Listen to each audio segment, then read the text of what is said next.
Hello दोस्तों, आपका मेरे चैनल पे बहुत बहुत स्वागत है। मैं हूं छवि। आज के वीडियो में हम सीबीआई को पढ़ेंगे, यानी कि सेंट्रल ब्यूरो ऑफ इन्वेस्टिगेशन, जिसका मोटो है उद्यम, निष्पक्षता तथा ईमानदारी।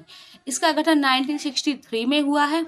गृह मंत्रालय के एक संकल्प द्वारा संथानम समिति की सिफारिश पर इसका गठन हुआ है। इंपॉर्टेंट लाइन है, इसको याद रखिए। सीबीआई कोई वैधानिक संस्था नहीं है।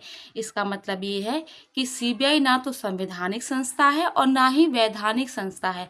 वैधानिक संस्था का मतलब है कि इसका गठन जो है ना, संसद ने किसी कानून बनाकर नहीं किया है, बल्कि गृह मंत्रालय के एक संकल्प के द्वारा इसका गठन किया गया है। इसके लिए कोई कानून नहीं आया है, इसलिए वैधानिक नहीं है। इसका जिक्र हमारे संविधान में भी नहीं है, इसलिए संवैधानिक भी नहीं है।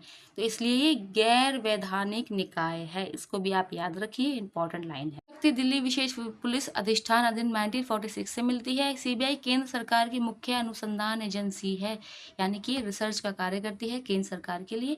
शासन प्रशासन में भ्रष्टाचार की रोकथाम तथा सत्यनिष्ठा एवं ईमानदारी बनाए रखने में इसकी महत्वपूर्ण भूमिका होती है।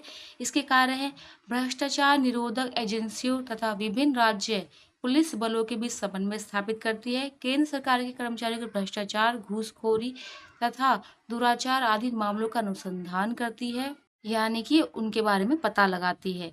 राज्य सरकार के अनुरोध पर किसी सार्वजनिक महत्व के मामलों को भी अनुसंधान के लिए हाथ में लेती है, यानी उनका पता लगाने के लिए, रिसर्च करने के लिए भी उनको अपने हाथ में लेती है। तो सीबीआई के बारे में कुछ इंपॉर्टेंट इन्फॉर्मेशन है। मेरी वीडियो अच्छी लगी तो इसे लाइक करें, मेरे चैनल को सब्सक्राइब करें। ऐसी ही और इम्पॉर्टेंट वीडियोस मैं आपके लिए लाती रहूँगी, तो सब्सक्राइब करना ना भूलिए और मन लगाकर पढ़िए, जब तक आपको आपका लक्ष्य प्राप्त नहीं हो जाता। बाय बाय, टेक केयर, ध्यान रखिए, अपना ख्याल रखिए।